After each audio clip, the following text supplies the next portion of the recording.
Okay,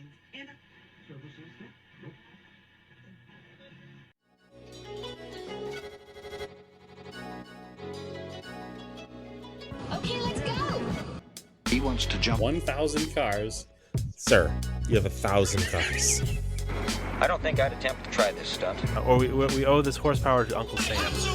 Too many cars. Car. Roses would be. Like I put my beer belly on it. If you can't immediately tell somebody how many cars you have, you'll really give those uppity yuppies something to think about. Stay on the bar. Don't go off the bar with your Bronco. 1980 Volvo horns, what's right? Yeah. I want the man's coolant. And he's like, oh, I thought it'd be small. It's for a small car. And I'm like, yeah, but it's still an automatic transmission. They're never going to be light. It's definitely going to have to crash. Starting off with Brad buying another car. That's the West. Internet. You know, is this a Nigerian oil print? I also wish you drove a tan Camry. Anyways, Anyway, that's a horrible, very horrible podcast content. very Talking about a picture. inside joke. It loves to be driven hard.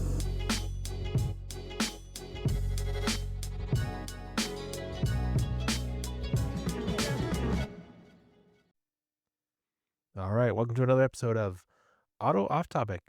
What's up, Brad? Brad or Brad's? Uh-oh, there's two? There's two. Two Brads. A Brad and a Bradley. Thanks for having me back. It's been a long time, actually. I don't remember the last time I was on. Best guest, most guest? At least most guest. Probably. I think at this point, yeah, most guests. That's the first guest? No. Nope. No? No. Oh. No. How dare you? Okay. All right. Jared is angry and yelling at us right now. Jared was our first guest. Fair enough. Brad, you were probably our second or third guest for sure. Okay. Well, anyway. Yes, Brad Brownell here, back again, reporting live from the scene of the Auto Off Topic. Brad's office / Bradley and his wife Amanda's guest room / podcast studio. Yes. Yeah, we're doing a little cross-country road trip and stopped into Phoenix for a couple days, and thankful for the hospitality because my road warrior status has caught up to me, and I've been feeling a little under the weather the last couple days. And Brad and Naomi have been taking care of me a little bit, so I appreciate that. He came here just for a well-stocked medicine cabinet. Basically. So, hi, Andrew. How are you today? I'm great. I'm doing well. Excellent. Excellent. I wanted to start off this episode a little bit differently. I wanted to have, before we get too deep into what's going on with Brad and his life, I wanted to have a quick reminder and a remembrance. So the reminder is it's not worth it. No matter how angry or upset you are on the road, stop with the road rage. You don't need it. A very close friend of the family lost his 24-year-old son on very early Sunday morning due to a escalated road rage incident, and he was unfortunately shot to death inside his car after a minor fender bender. So please just don't do anything stupid. Just calm down. Just avoid the situation if necessary. There's no need to get mad on the road. You got to be 30 seconds late for whatever your thing is. It's not worth being dead. So I wanted a quick few second moment of silence here for Daniel Valencia. And just if we could give a few seconds here for that, that'd be great.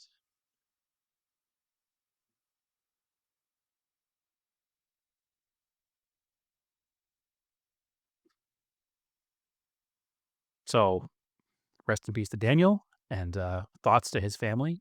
Naomi and I, and I'm sure the rest of our community, are thinking of you and everybody right now. So just calm down. It's not worth it. There's no reason. There's no reason. It's the same for a lot of situations in life, but like 30 seconds of time isn't going to change your world. Not coming home is going to change everybody's world. So yeah, it's been a week here. So,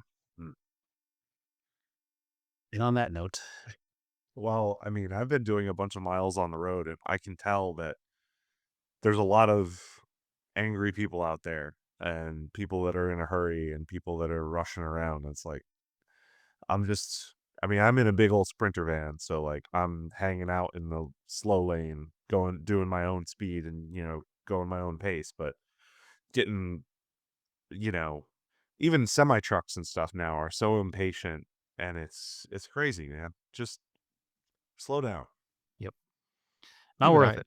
yeah, I have to watch myself because you drive the same thing over and over again, your commute, and you're like, you know where to go, the way you want to go, you know where all the potholes are, and it's like sometimes you get people that are just like don't feel like they have any sort of urgency. You're like, I'm trying to get to work. I've been sitting in traffic. But yeah, just gotta take a beat, relax. Everybody has a bad day. Nobody gets Yeah. mad. I can show up at my work. I'm lucky at pretty much any time. Like Yeah. it's just like an old. It's like from old jobs where you had to be on time that it's like drilled into me. But this job, I can literally roll in at noontime. Nobody would care. Yeah. So Anyway, it's just a general thought process that I've been having, and as we've been dealing with this here with the family and friends for the past 5 days of thinking about it and dealing with it and then learning what's going on and what happened. And I won't go into details, but it certainly was preventable, and it's very tragic and awful. So Yeah. anyway, we'll move on from that somber note to a much happier note. We do have Brad here today, so I think that our typical podcast format, like we actually have down, What is typical for your show? Just we have very regimented segments, Bradley, where we talk about our project cars, and then we talk about NASCAR, and then we talk about model cars in that order every time, Yep. without fail.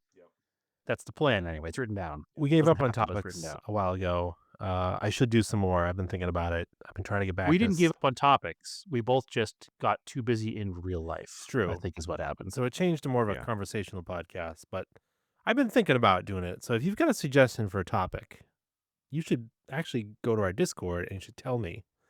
I was thinking about making a thread in the Discord just for suggestions for topics that I can research. This is a good idea. And maybe they should be crowd research, and that would help us. And Brad and I can talk about them, and then people can be part of the show in that way. I like it.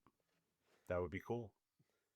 So, Brad Yes. Lee Brownell, Yes. what brings you? Well, we know it brings you to Phoenix. You're on a road trip. What is your current work situation? Because last time you were here, I think that you were just freelancer still, pretty much. Oh, you had just started working at. Regardless, whatever it is, it's different now. Yeah. You're working for a startup, which Yes. is a very interesting startup, Yes. and it is about something mechanical with wheels. So I think if you want to tell us about the mechanical thing with wheels Sure. that you work for, that would be great. Sure. So I started recently as the sales director of Land Moto. It's Cleveland-based electric motorcycle company. Weirdly, like 2.5 blocks from my house in Cleveland, and that's very convenient for me because I can just walk to work. Or ride a Land Moto. Or ride a Land Moto, yes. So they're slightly smaller than your average motorcycle, but they are not an e-bike. It is an e-motorcycle. So it does require a license. They are plated and insured, and they have, headlights and turn signals and everything that makes them street legal, highway legal. They go 73 miles an hour. Starts at $7,000. Up to 5.5 kilowatt hour battery pack, 23-ish horsepower. If you're light enough, it'll go from 0 to 30 in 1 second, and it'll go from 0 to 60 in about 5. So it's pretty quick, torquey, a lot of fun, lightweight, nimble. They're about 200 pounds. So lighter than, your average. Me. Yeah. Basically it's the same weight as like a 250 dirt bike or something. Like it's small, lightweight, super easy to ride. I think that's neat too, because you can probably hang it off the back of a pickup truck, like a not bike rack, but one of those like the sideways ramps you see sometimes in the receiver hitches. Yeah. Because it's not an 800-pound motorcycle. Right, exactly. Yeah. So I actually hauled the the road trip that I'm on is like a 7-week cross country, visit to dealerships and expos and customers and a bunch of stuff. We started with Overland Expo and we went to Austin City Limits and the US Grand Prix in Austin. And then we came here and we're going to LA next. And then we'll be heading up the coast and then over to Salt Lake City, down to Vegas for SEMA, where we're launching something very interesting that I can't really talk about in public yet. And then over to Dallas for Electrify Expo and then back to Cleveland. So lots of miles. I think it's 8,000 mile or yeah, something like that. It's a lot. I did 1,000 miles the other day. So yeah, it's a good long road trip. And I'm I'm a road warrior. I've been on the road a lot, but this one's definitely probably the biggest one I've ever done. So, It's cool though because at least you're being sponsored by the company in a company van with company gas and company gas card, yes. and they're probably paying for hotels and a meal stipend. So Yeah. it's not your typical road trip where you're trying to budget the whole time. At least Fair enough, yeah. It is a company trip, and yeah, I mean, when I'm not staying with friends or camping or whatever, yeah, that we do have hotels and stuff, so that's nice. Um, but yeah, I mean, I've got 5 bikes in the van, and to what Brad was saying just a minute ago, we do have one hung off the back bumper on a motorcycle carrier because yeah, they're 200 pounds and it'll handle that no problem. So it's been on the back for 4,000 miles now and hasn't had any issues.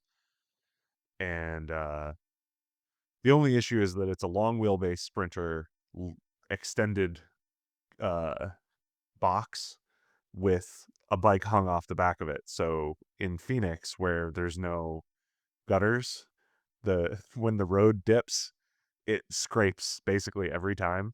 I can imagine that. For anybody that hasn't driven Phoenix, we have a lot of water. There's a word I'm looking for. Evacuation. Yeah, like water routes for the water to go, basically. There's a word I can't think of right now. And it's Yeah. alien, but Canals? It's kind of like a gutter. He's but- not. Yeah. He's not in the canals. If he's in the canals, he'd have a problem. Yeah. These are just like channels cut across the streets for water Oh. drainage because it's so flat here, and because a lot of the soil here is so hard because it doesn't rain for so long that when we do get like a monsoon rain, all of a sudden we have floods. So we need a place for the water to go. So it results in pretty deep channels cut across the roadway in a few places. And if you're not careful and not paying attention and you hit one at speed, Yeah. in any car you're gonna bottom out. Yeah. Let alone a 20-foot long Sprinter van with a bike hanging off the back. Yes. So yeah, I mean it's a very large rig. It's certainly the biggest thing I've ever driven long distance. But it's not bad. It's it's actually easy to drive once you get used to it and you kind of get used to the size and the space that it takes up. So yeah, it's not so bad. But it's definitely a juxtaposition between driving that and then riding a Land is like one of the lightest things that you can ride on the street legally, and then one of the biggest and heaviest. You don't need a CDL for. Right, that you don't need a CDL for. So what is Land exactly? Are they based off of another manufacturer? Is it a new manufacturer altogether? Is it American manufacturer, like 100%? Is it like, what's the... Yeah. I just fired like 3 questions at you real Yeah. slick. But Yeah. So Land started in 2020. The CEO actually had a gas motorcycle company called Cleveland Cycle Works, and it was relatively successful, and he spun that off and sold it because there was really not any innovation in the gas motorcycle space. If in the for a reasonable price and trying to get everything to market. So he sold that company and started up Land, and it is we do all of the design, engineering, manufacturing, and assembly basically in-house. The only things that are really imported are, the standard things like tires. There are some tires made in the US, but it depends. So the ones that we have are imported. And then like some switchgear and things like that. But the chassis, the frames are made in Pennsylvania. The seats are made in Wisconsin. We build the batteries essentially in house. From the cells come from India. The battery cells, like just a standard EV cell. And yeah, they're the design and the engineering and everything was done by us, and it's not based on any other um, manufacturer's product. So we are the manufacturer of the bike, and it's a 90-ish%, 95-ish% made in America product. That's pretty cool. I think that it's probably a simpler process to have a startup motorcycle company than a startup automotive company, Oh, because there's The so cells much can- less regulation and Yeah. there's so many fewer parts, and there's so much less expectation for something that needs to work perfectly every single day, all day. Not saying your bike wouldn't work perfectly every single day, all day, but I'm just saying there's that much less of an expectation from the customer. Customers generally are expecting to do something Yeah, when they buy a power sports. sure. So we went to production like 2.5-ish years ago, and there's a local guy in Cleveland that bought one of the early ones, and he's got almost 20,000 miles on his, which is way more than your average power sports user, especially electric. But they have a range up to about 120 miles in the city, and he's basically doing that every week, like 150, 175 miles or whatever a week. So, yeah, you can charge it up at home. The battery is removable, so you can haul the battery inside to charge it if you live in a city or whatever. It's like a Power Wheels. Kinda, Yeah. but highway legal. Sure. Um, and yeah, 18-volt Power Wheels. Yeah. it's 72.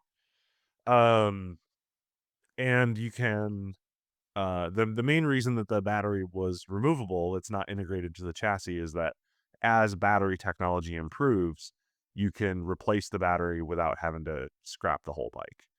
So if, solid state has been on the horizon for the last 10 years, if we get solid state battery technology to come on and be, Compact and lightweight. yeah, lightweight and higher density and more efficient and whatever. We need Like- Andrew's company to get one of their steel rust batteries in there. It's then you could, triple the weight. yeah, you could theoretically, triple your range by swapping in a new battery, and you wouldn't have to buy a whole new bike to do it. It's funny. That's the kind of future-proof thing that I think about with EV cars all the time, especially working in the insurance field where, for instance, what's the Mercedes EQS? EQS, yeah. I have written 3 appraisals for EQSs, and I've totaled every single one of them. Yeah. Because the battery pack is the chassis. Yep.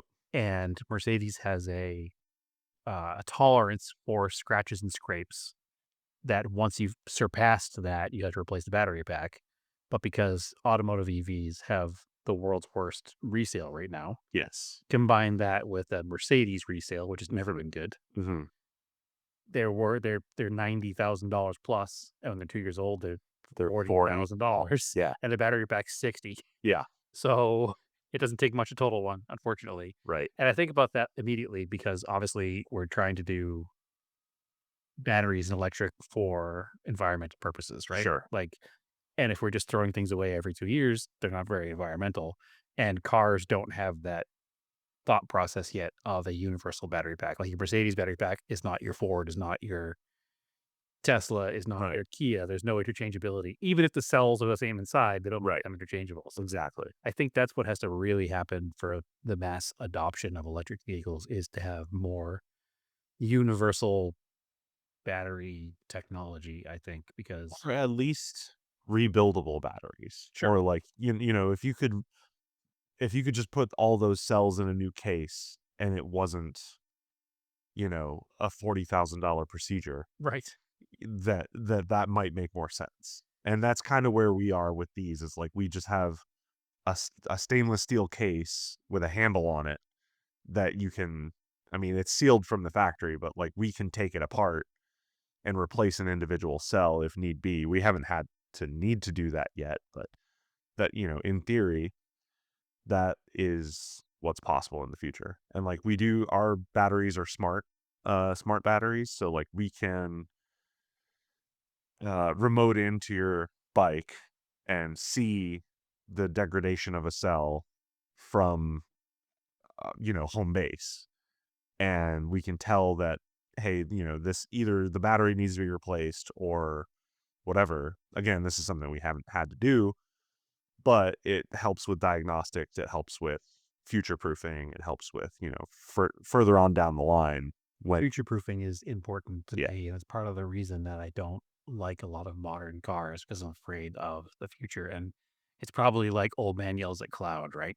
In 1985, somebody was saying the same thing.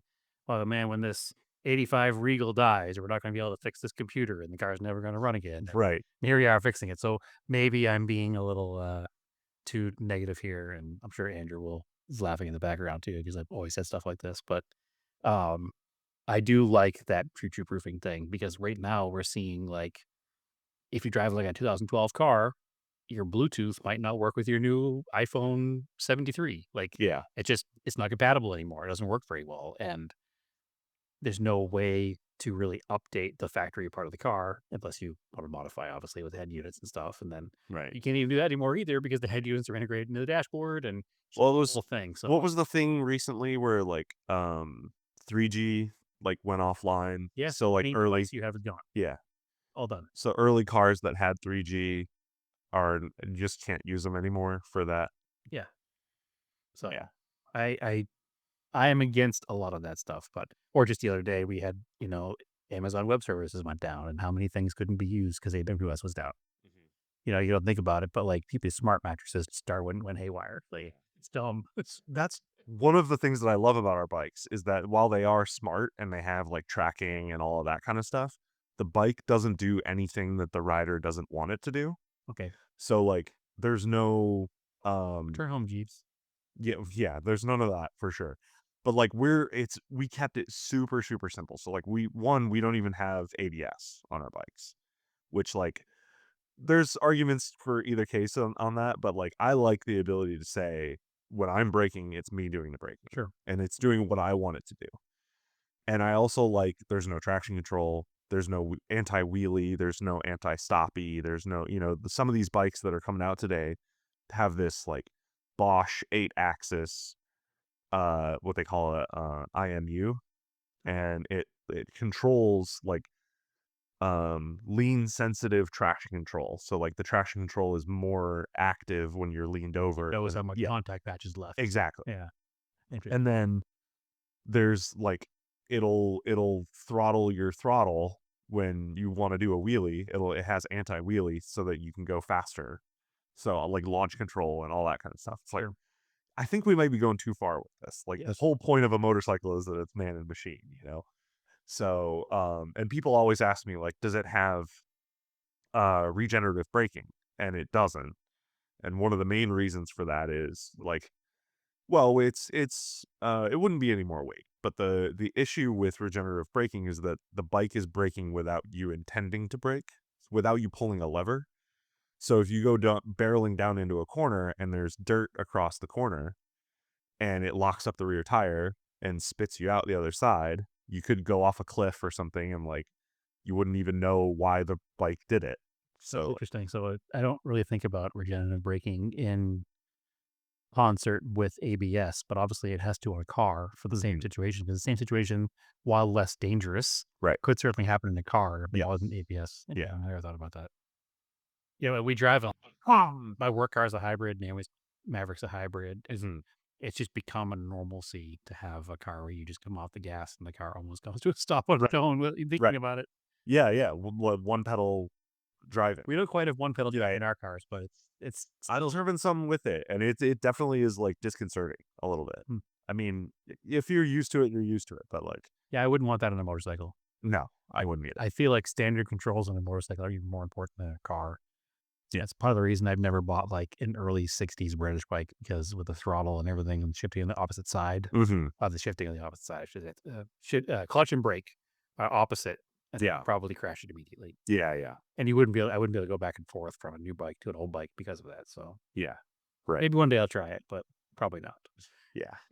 So yeah, it's really interesting going from being, a journalist for as long as I was to now being on the OEM side of like, okay, I knew what OEMs wanted of me. Now I need to do that for journalists and dealers and all that. So it's all relationship building and a lot of cool stuff. So if you know a motorcycle, if any of your listeners know of a motorcycle dealer that wants to sell Lands, hit me up.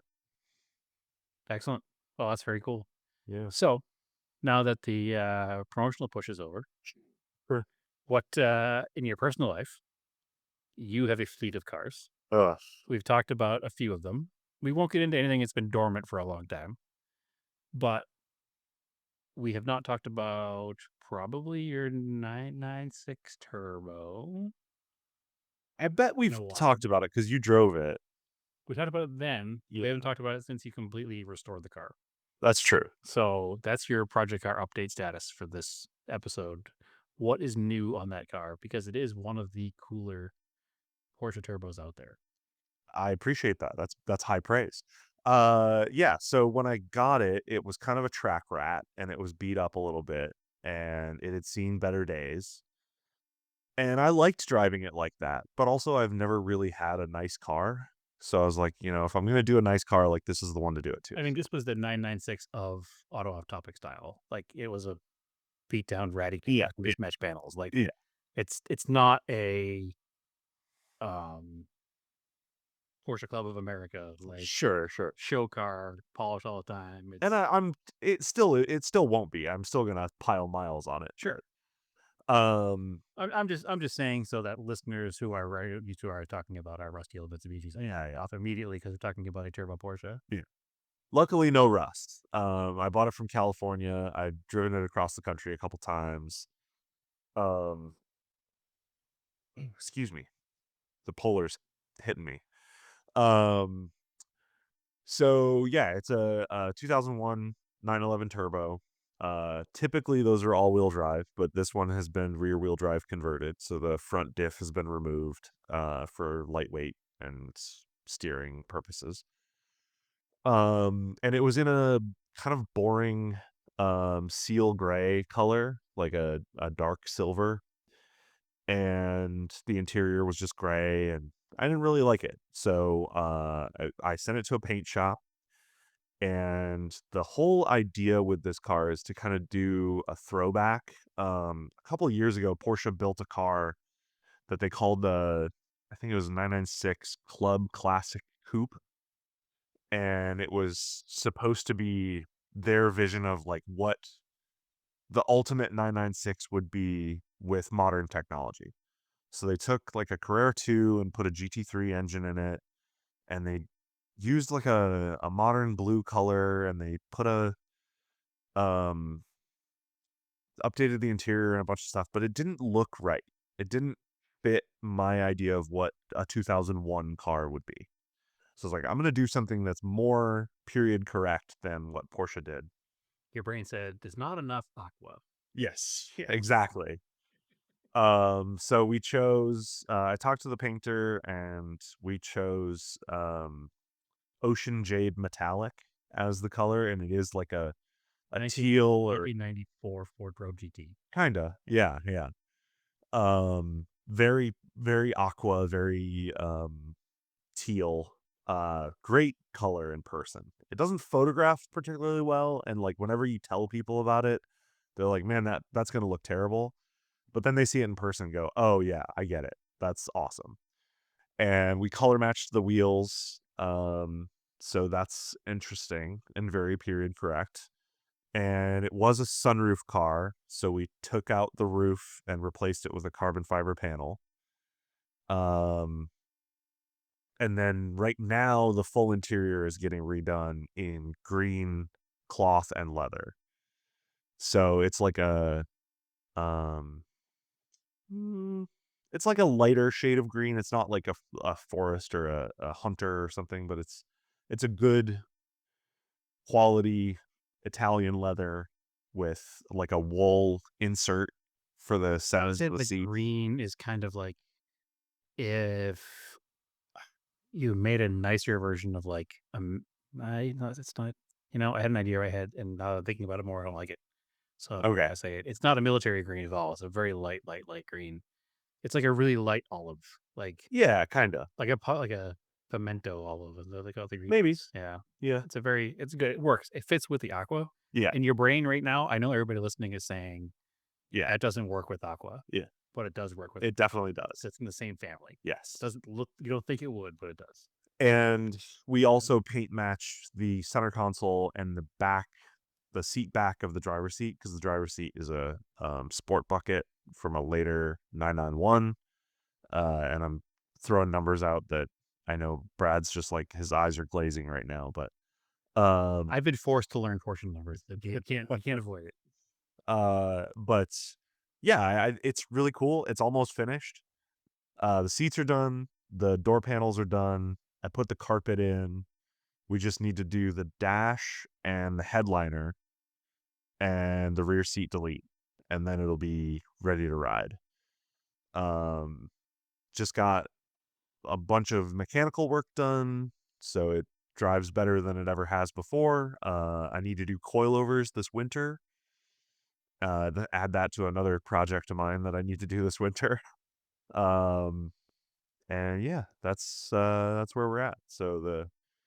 And then other projects this winter, friend of the show, Alex Stadel, signed me up for the Alcan 5000.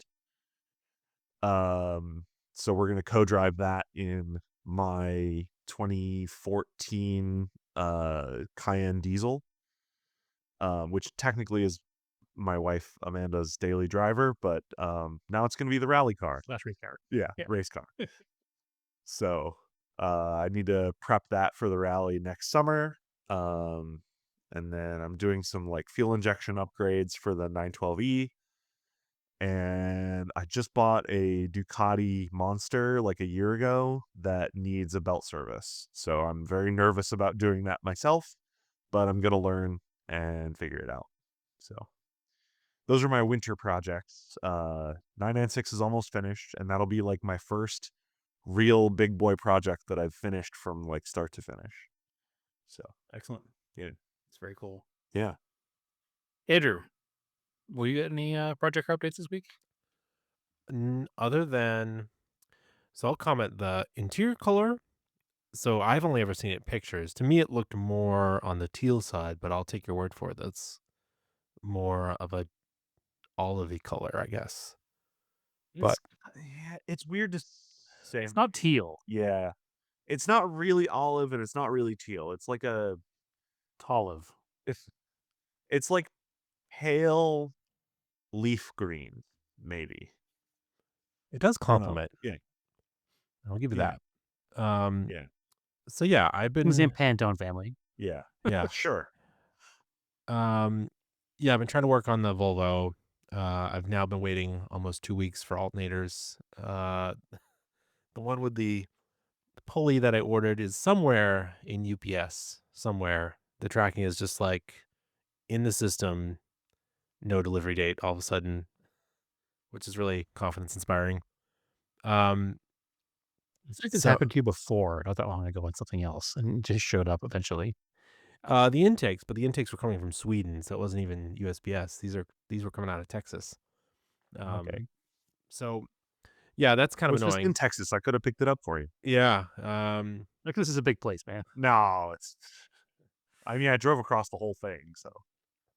Yeah. So yeah, that's been kind of annoying. So in lieu of that, my dad and I started taking apart some of the wiring that was wire nutted together under the hood. I cut out a bunch of extra wire that didn't need to be there a while back because it was obvious it didn't belong there because it was just zip tied to the existing OEM harness. But then we were looking down by the corner lights and there's a bunch of wire nuts. We're like, all right, what's going on here? So we're waiting for the alternator to figure out that wiring. So yeah, it turns out somebody had cut up the wiring and reattached it to turn. There's on the front of that car, the outside of the headlights is a marker light. And the turn signal is down low, like above the bumper. And then, of course, because it's a 69, there's another marker in the fender right next to the turn signal marker. So it's really funny. Right, they had that legislation where they had to add marker lights at the side of cars in like 68 or something. 68. Yeah.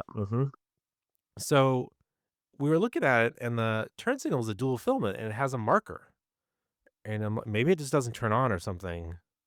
But I'm like, that they really didn't need to add the side one because it wrapped all the way around and you could see it on the side, but somehow they couldn't maybe get away with it. Or maybe there's a height regulation for where the marker had to be off the ground or something. Yeah, or 'Cause it's maybe it like couldn't be shared with the same lens as the one in the front or something. some weird thing because it's like 2 inches from the other light that already exists. But anyway, somebody tried to wire in the marker on the grill to be a turn signal with the other turn signal in the bumper, and that's why it was all wire nutted. So I'm going to return that to just being a marker light and fix that wiring. And I think there was also wire nuts because if you have to do the headlights, you have to take the grill out to get to the headlight buckets. And those marker lights, maybe they had connectors at one point, and maybe somebody cut them and they were just wire nutted back together. So I will put little weather tight spade connectors in there just to pop them out if I need to change the headlight instead of cutting wires again. So that's not a big deal. Once we looked at that and used the Power Probe, it was like, all right, this is pretty clear what is going on here. So I bought a kit off Amazon that has all of the like standard like 60s and 70s car connectors. Maybe I'll send you a picture of that. You can see if it looks I like don't it know works what's for that supposed to be car. in there. I have spade connectors that'll work. It's just a power and a ground for this marker light. It's a Your fuse. concourse points, Andrew. Yeah. Yeah. It's just it's a fuse bulb. That's what they're called, right? Fuse bulbs. The Yeah, ones that that's are a glass long. bulb, Yeah. basically. Yeah. So yeah, it's luckily what this car's got going for it is that it's from the 60s and the wiring is very simple. So Turn signal, headlights, taillights, starter, ground. yeah. So we were Kinda run. confused What more do you though need? because we were looking at it and Wipers? there was wires that were the same colors as the wires going to the regulator, voltage regulator. My dad's like, I think those are like patched in. I was like, no, they're definitely not. I was like, that is all OEM, luckily. So these wires are going into the upper fender on the passenger side. And I was like, no, there's something else going on here. And they're following the antenna cable. I was like, this is weird. So I like looked in under the fender, and of course there's no fender liner. I don't think there's supposed to be one. Somebody retrofitted a power antenna to the car and had switches inside the car to turn it on, like on the dash to like put the If only antenna. they hadn't used the convenient of power on radio to power their Yeah. power antenna instead of adding a switch to put the antenna up and down. I can tell you, I took about 2 minutes and cut out a bunch of aftermarket wiring behind the glove box, and it already looked so much better. I knew when I saw it that there was a bunch of extra wiring in there, but I also saw the wire nuts, and I was like, this should come out with one good yank. Yeah. Yeah. Well, you Uh, know that you're dealing with a good quality wiring job when there's wire nuts in a car application. Yeah, 100%. Yeah. it's just a bad idea. I mean, one, they're not weather Almost tight. as good as butt connectors. Two, they're not resistant to vibration. I'd rather have heat shrink butt connectors, honestly. At least they're not going to come yeah. apart on you. Yeah. But If they're heat shrink, that's better. But yeah, if they're um, just slung on there. so yeah, until the alternator comes, I'm gonna try to fix those. I was gonna do that tonight, but we decided to podcast instead, so we'll probably do it tomorrow night. And then I have to mount. Yeah, we're mounting an aftermarket fuse panel with relays. Mount that under the hood because we're just gonna add some. I mean, the car's not original anyways. We might as well make the wiring, into this century. So the plan is to run the ignition off a relay, and then that relay will trip the starter, or it'll power up the starter relay, whatever. Or run stuff through relays that doesn't have relays. So, ideally is to, when we power the car on, it doesn't burn itself down. So, Well, it won't burn itself down, and everything will have a cleaner, yeah, clearer power path. yeah, Definitely a exactly. good plan.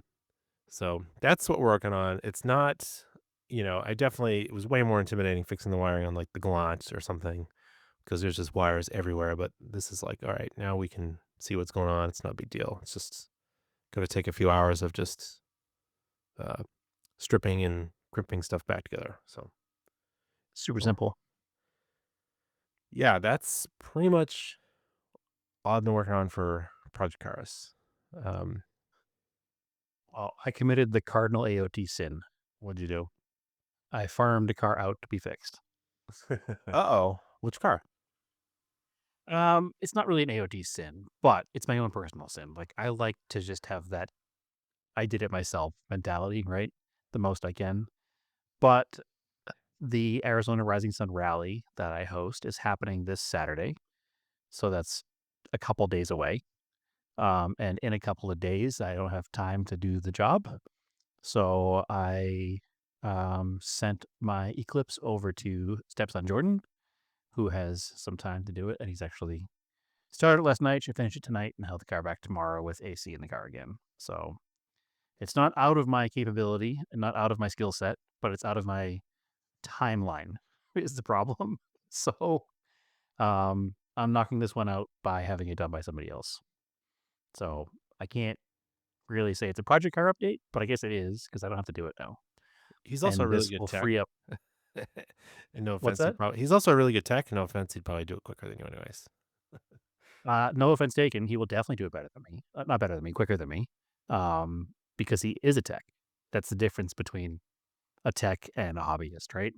Like a tech gets in there, gets it done, and moves on to the next thing. Where a hobbyist takes it apart and then looks at it for a while, and then looks at it for a while, and then works on something else. So 100% it'll get done faster. Could I do it in 2 days if I had nothing else going on? I probably could, but I'm hosting a 30 car, 200 plus driving rally in 2 days, and there's a lot of prep work we're still doing, and I wasn't going to have time. I knew I wasn't going to have time. I went to drive the car the other day, and it was making a very concerning knocking noise, and my hope is that it was just that compressor clutch making the noise. It sounded like it was, and I was just like, I don't want to drive this thing on the rally with the bad compressor and then have the clutch come apart and take out the timing belt again or the rest of the belts. And I just don't want to have a problem with it on the rally that I'm hosting. I need to be in a reliable vehicle. Yeah. So I just was like, you know what? I'm gonna take the win and loss at the same time and let it be done by somebody else. So theoretically, I'll get the car back tomorrow, and that'll be enough time to do an oil change and get it cleaned up and ready to go. So it's technically project car progress. I just didn't do it. That's okay. It's fair. Yeah, this is what I'm having to understand. The Eclipse is basically my daily, and sometimes it's hard to have a project car as a daily, and sometimes you just need to, pardon my language, but get shit done. Yeah. Yeah. I like knowing that I can do it, but I'm fine with paying someone to do it if it's a timeline issue or like I don't do I mean occasionally I'll do my own oil changes, but like it's often cheaper to just take it somewhere. That's one of those things I can't farm out because it's so easy. Yeah. I just do it. It is I understand why you wouldn't do it sometimes. It's easy, but like the cost of doing it yourself Sure. is basically the same as having someone else do it. Sure. And then you don't have to deal with a gallon of oil sitting in your garage for a year.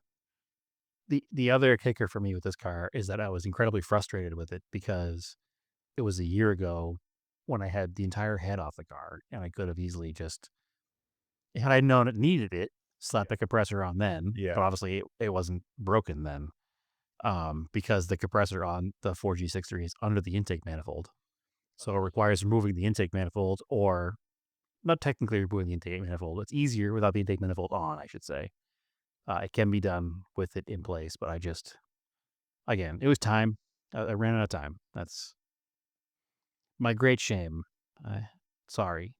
Sorry for the AOT garage warriors that do all their own projects, but I can't do it this time.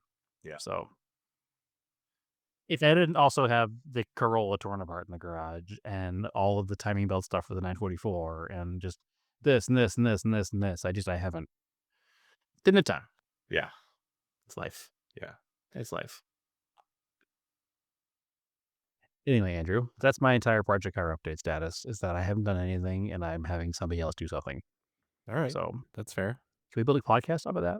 Can I just pay somebody to do the rest of my work, the rest of my life, and still talk about it? That's what every other podcast does. yeah, there's a lot of high-end podcasts that's what the guys do. So, Well, you know what I'm talking about. that's not me. I definitely know who you're talking about. There's more than several. one, There's but there's several. one specific one that I'm sure we're all thinking of. Yeah.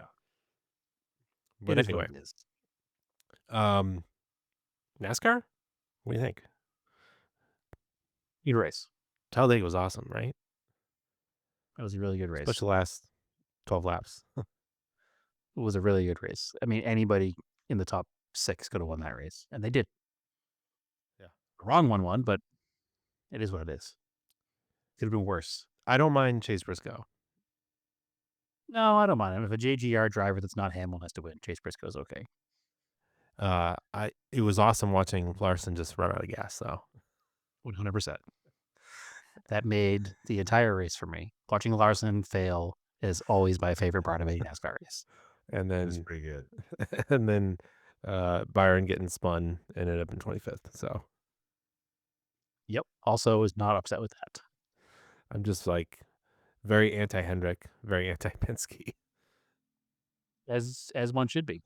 Although Yeah, we only root for Penske in Le Mans because he's the American team. although JGR is quickly becoming a dynasty, so Potentially, yeah.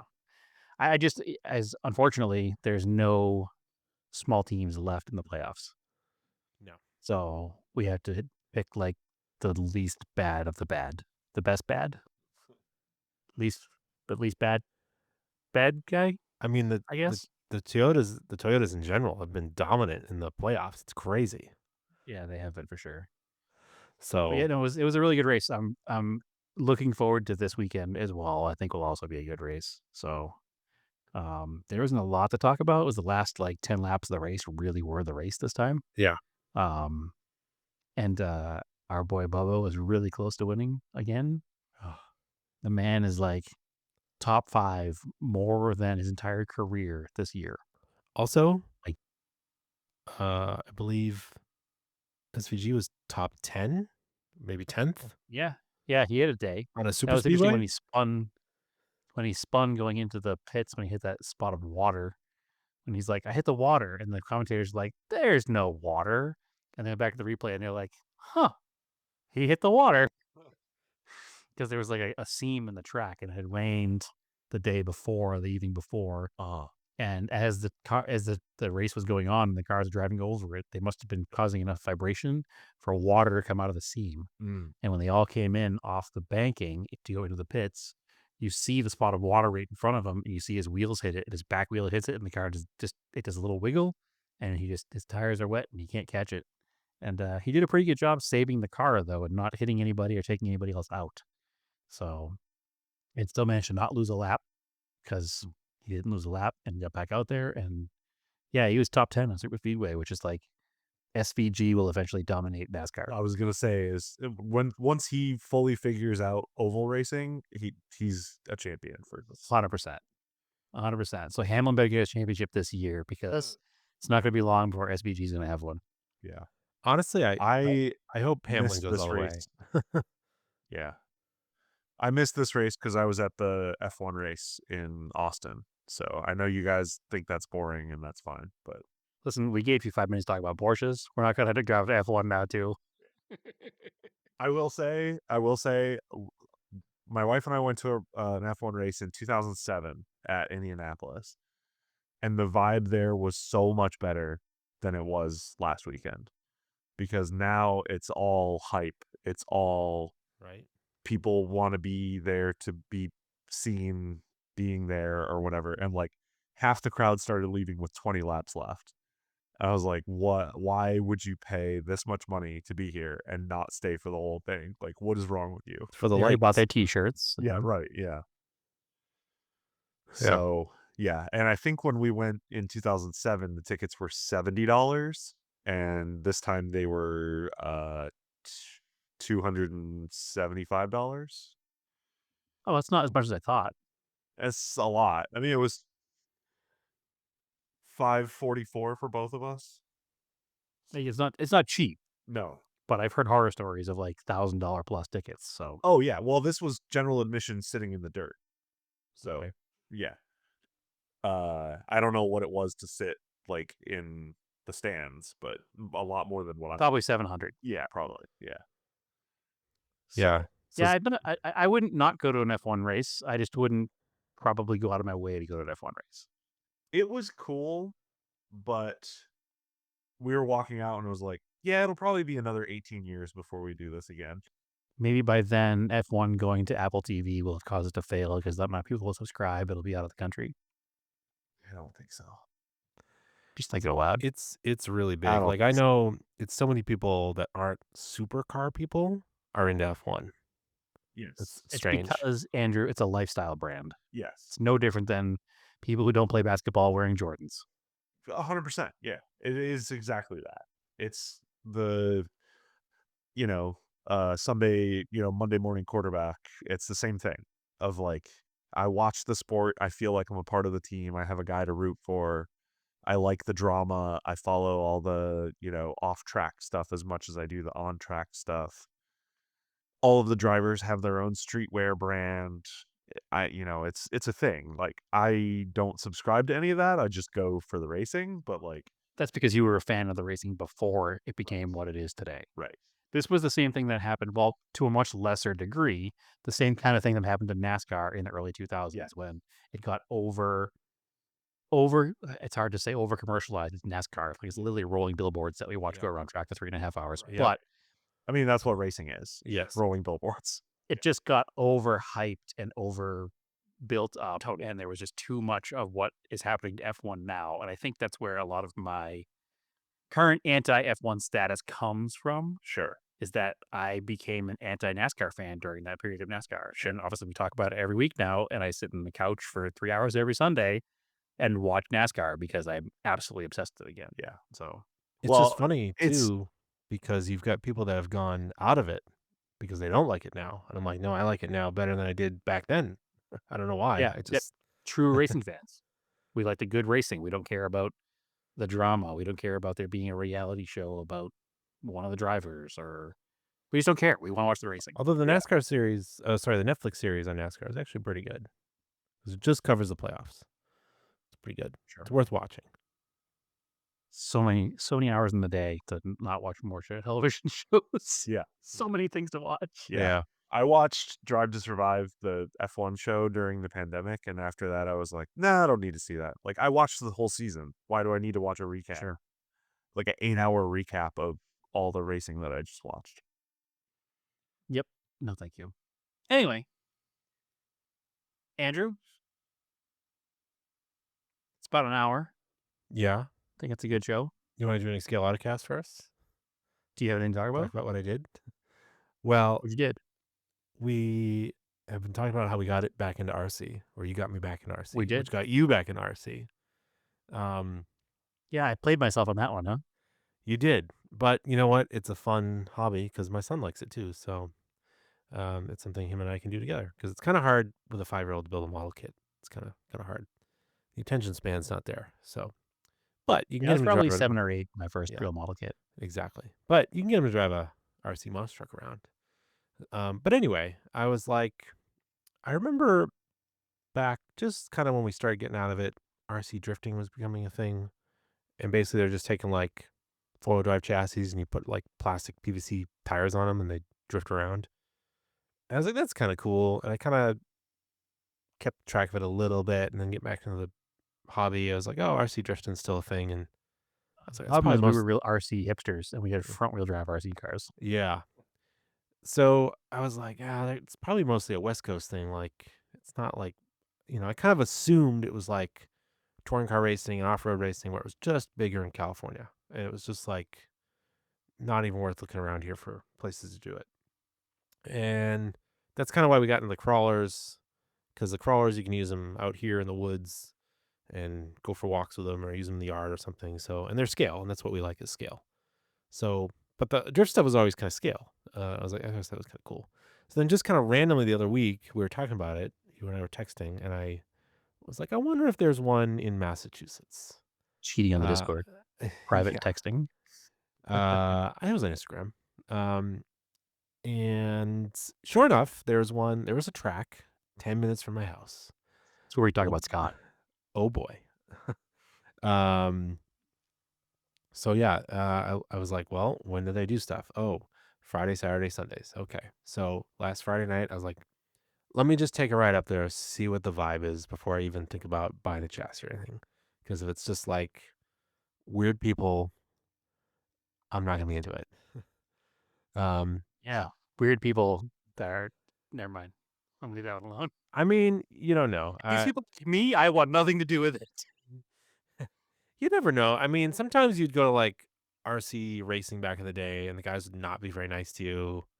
Sure. So I was like, whatever, I'll go check it out, just see what it's like. So I go up there. It's super cool. They're the owner. I talked to the two owners. They're super nice. They're like, yeah, it doesn't, it's like usually $20 if you want to run a car, but obviously you're spectating. So yeah, you just hang out. Well, I was talking to a couple of guys there. One of the guys was like, you want to drive my car? I was like, okay. So he let me drive one of his cars around for a few laps. It is way harder than it looks. It is like trying to drift a real car. Surprisingly, it feels like it. It's kind of interesting. They were showing me some crazy, super rare one-off like drift chassis things that are like nobody has, but they've been, they use like parts from other RC cars and they have like I forget what the chassis was, but it had had an axle from a Tamiya off-road truck and a 4-link suspension with a Watts link setup and a front In motor scale. in That's scale, cool. 1/10 scale. Yeah. He's like, there's like 50 of these chassis. He's like, it's not super common. But anyway, yeah, they're showing me, and like you basically, you can buy an off-the-shelf chassis right now from like Yokomo, and the thing will drift pretty well out of the box.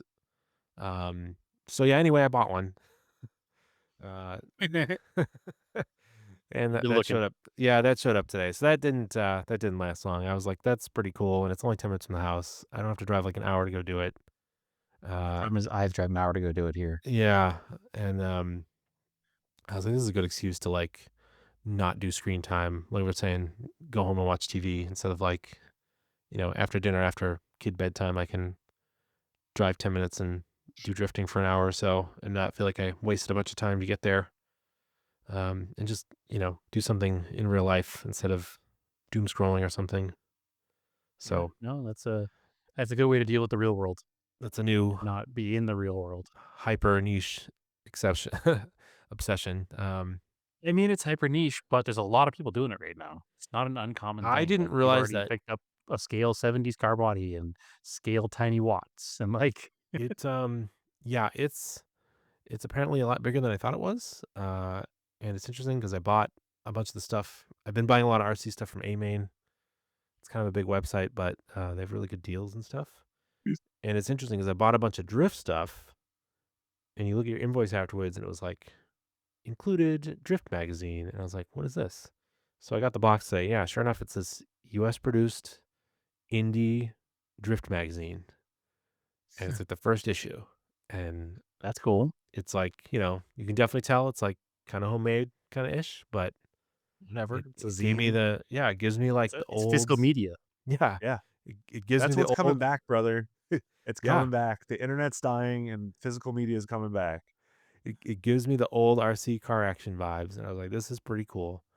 And then it's funny, the guy, whoever's runs the magazine, Tom? I don't remember his name at the column. It's like, it's more about, how we were talking about with the Tamiya stuff, or Tamiya's, whatever you want to call it, using the old school cars.